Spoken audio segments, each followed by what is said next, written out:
Ahora nosotros vamos a ir a lo que yo les había prometido, nos vamos a un enlace vía Zoom con Rafael Sanich, gerente de estudios económicos de Comex Perú, para hablar un poco de economía, porque el fin de semana, el viernes para ser precisos, el ministro de Economía tuvo que aceptar lo que todo el mundo le había dicho, pero no se quería aceptar, ¿no? De que estamos en recesión, es decir, el Perú no está creciendo. ¿Y qué quiere decir eso? Es que van a sufrir los más pobres y esto trae una serie de consecuencias porque no hay trabajo, la reactivación económica no se sabe cuándo va a venir, y él, como gran medida, ha dicho que el crédito suplementario es el salvataje que todos necesitamos, pero el mismo viernes nosotros entrevistamos al exministro Torne y dijo que no era el gran salvataje. Ahora queremos tener otra mirada. Bienvenido, señor Sanich, a Exitosa. Hola, ¿cómo están? Buenas tardes, gracias por la oportunidad. Muchas gracias por estar aquí. ¿Usted qué cree que se debe hacer para salir de este estancamiento que tenemos?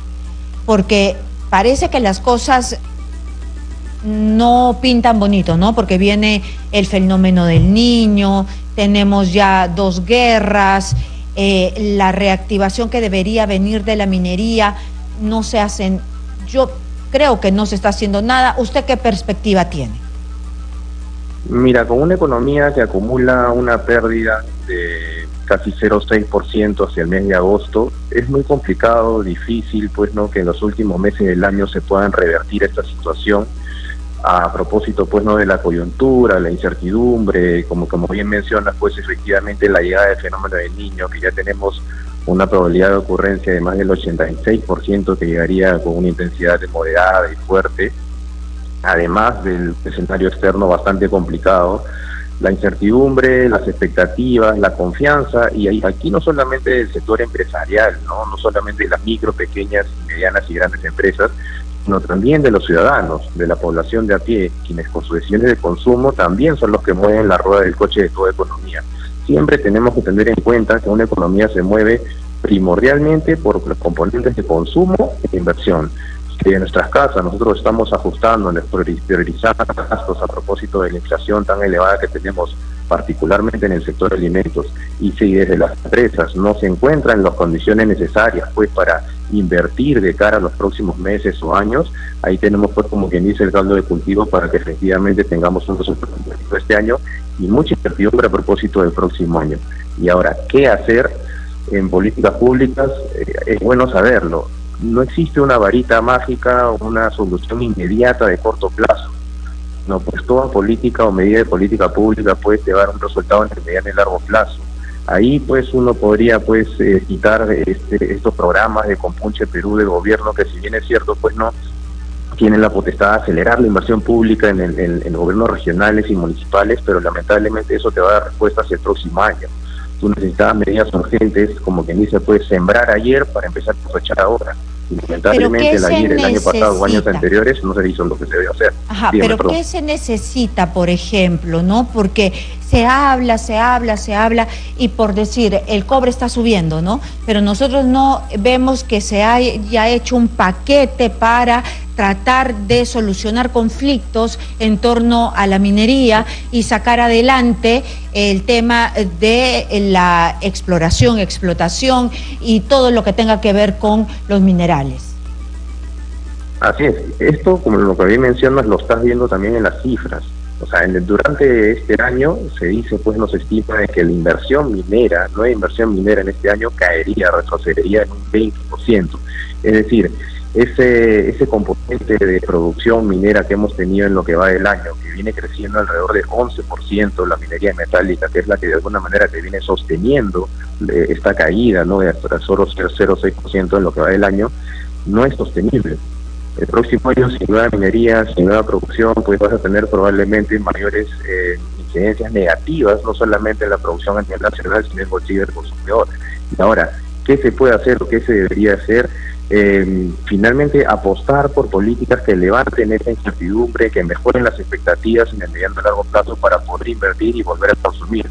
Estamos en un escenario complicadísimo, donde ya estamos viendo las consecuencias de tener, por ejemplo, un proceso de descentralización muy mal llevado, que si bien es cierto distribuye responsabilidades financieros, ¿no?, a nivel de gobiernos regionales y municipales, no se están dando la talla estos gobiernos nacionales para efectos de traducir estos cuantiosos recursos en servicios de calidad para el ciudadano.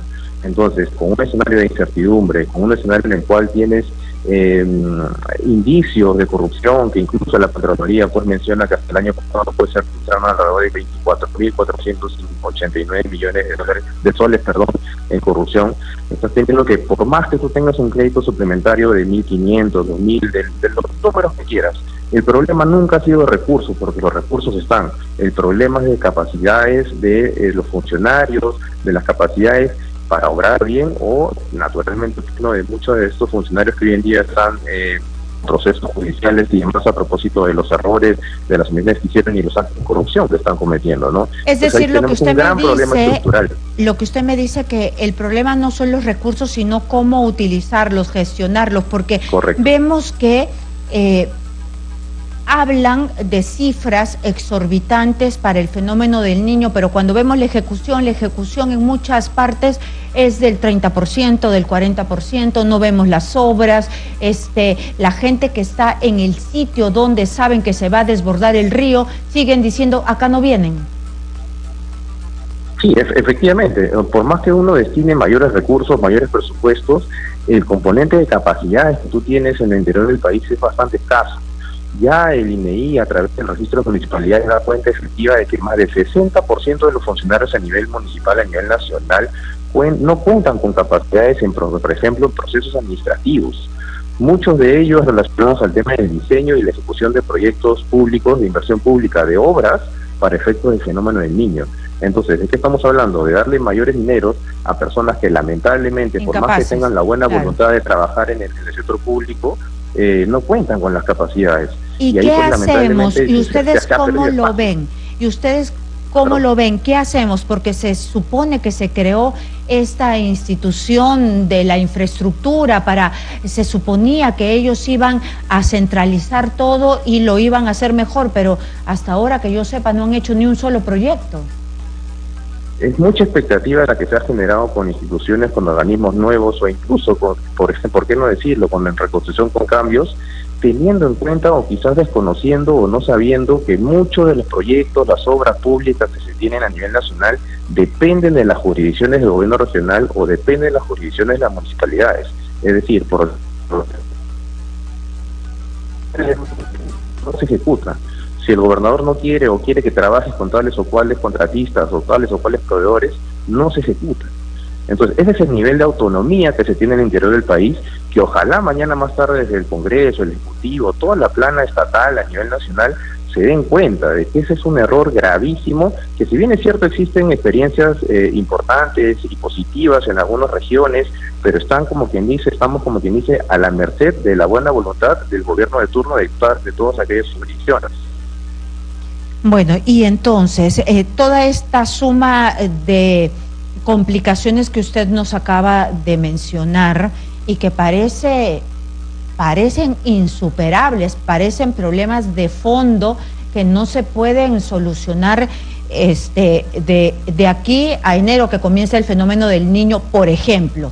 ¿Qué es lo que se puede hacer? ¿Se tiene que traer un grupo de élite? ¿Se tiene que traer a los mejores profesionales para que trabajen en intervenciones seguras? ¿Qué es lo que puede hacer este gobierno que parece estar congelado, que no sabe qué rumbo tomar?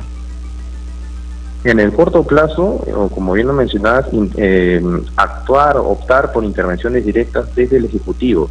O sea, poco o mal daño hacemos en solamente distribuir mayores recursos. Hay que ir a las zonas para que efectivamente se ejecuten, levantar los entrampanamientos que se tienen, y si no se quieren hacer las obras, poner en evidencia a los funcionarios, poner en evidencia a los alcaldes, a los gobernadores regionales, para que realmente se pongan a trabajar. Eso por un lado. Por el otro, ya pensar en mañana más tarde en otro evento que probablemente podríamos pasar en los próximos años. La economía es cíclica. Un día estamos arriba, otro día estamos abajo. Y hoy ya deberíamos prepararnos para alguna próxima eventualidad, que si no se da, enhorabuena, pero vamos a tener las infraestructuras para superar cualquier tipo de contingencia. Eso se pudo y se debió haber hecho seguramente en la época de la crisis sanitaria. No se hizo, ya pasó, perdimos 2, 3 años, perdimos la oportunidad de, como quien dice, estar mucho más fortalecidos para cuando pasara la tormenta. Hoy en día la nueva tormenta es el fenómeno del Niño, las guerras, ¿no? Y que lamentablemente no estamos teniendo las capacidades para afrontarlas de manera en el corto plazo. Ustedes representan a los empresarios de exportación. Recientemente yo hablaba el día de hoy por el tema de la inseguridad y la incapacidad que hay desde el gobierno para solucionar este flagelo que también espanta las inversiones y que afecta a todos, a productores, a negociantes y al peruano de a pie, que los empresarios deberían hacer su parte, decía Rubén Vargas, ex ministro del Interior, y que deberían tomar una posición más firme. Hay un un dicho, ¿no? Los empresarios son los que mueven el país. Entonces, según su perspectiva, ¿el Perú aguanta un gobierno congelado hasta el 2026? ¿O es que se tiene que hacer algo? ¿O es que ya mejor se vayan todos? ¿Qué es lo que se puede hacer? Porque ahorita están congelados. Sí, mira, desde Comex Perú, como un gremio en el cual que agrupamos exportadores, importadores y todas las empresas relacionadas o grupos económicos al respecto del desempeño y desarrollo del comercio exterior a nivel nacional, consideramos que los empresarios hoy en día pues ya estamos siendo un poco más conscientes al respecto de incidir en la política pública, de alguna manera en no quedarnos callados y distribuir información pertinente a efectos de generar conciencia sobre lo que se tiene o no se tiene que hacer, y con temas como los que mencionas, ¿no?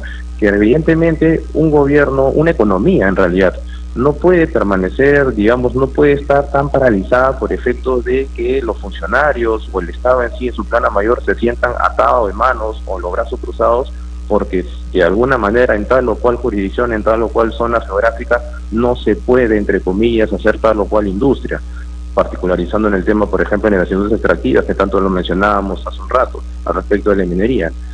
Mucho daño se ha hecho con normativas que, si bien es cierto, han tenido una intención loable de generar, por ejemplo, consultas, consensos y demás, y por qué no decir una consulta previa en la cual puede introducir pues no el componente de las comunidades y demás, se ha traducido finalmente en normas que han terminado entrampando el desarrollo de la minería en este caso, y por qué no decirlo también en la industria petrolera.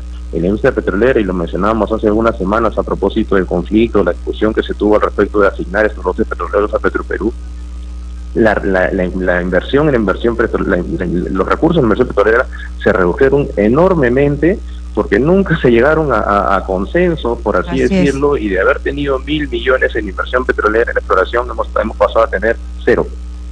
Entonces, ¿de qué consenso estamos hablando si no llegamos a buen puerto como ciudadanos? Ese diálogo no se da. Entonces estamos tirando, como quien dice, para una sola parte. Y la economía, y la incertidumbre, y la imagen que damos como país, como atracción de inversiones, por más viajes que se tengan, por más salidas que se tengan, ya sea de la presidenta, de los ministros, del presidente del Banco Central de Reserva, golpean nuestra nación el hecho de tener unas normas tan rígidas, un desincentivo tan grande, no solamente a las grandes empresas, sino a las micro y pequeñas empresas.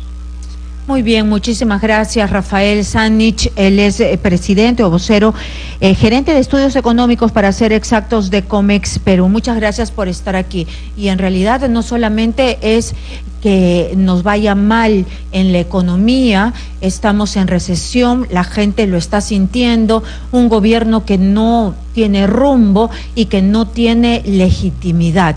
¿Cuáles son las opciones que tenemos para salir de este entrampamiento? Rubén Vargas nos decía de que la opción que teníamos era los empresarios, ¿no? Porque ni el gobierno ni el Congreso querían irse, estaban pegados ahí con el pegamento más potente.